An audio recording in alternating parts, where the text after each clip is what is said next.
Okay, if I chop you up in a meat grinder, and the only thing that comes out that's left of you is your eyeball, you're probably dead.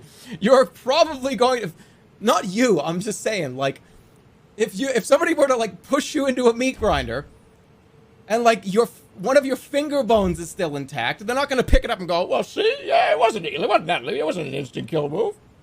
You still got like this part of your finger left. No, I'm not going to put you into a meat grinder. I'm not going to put you into a meat grinder.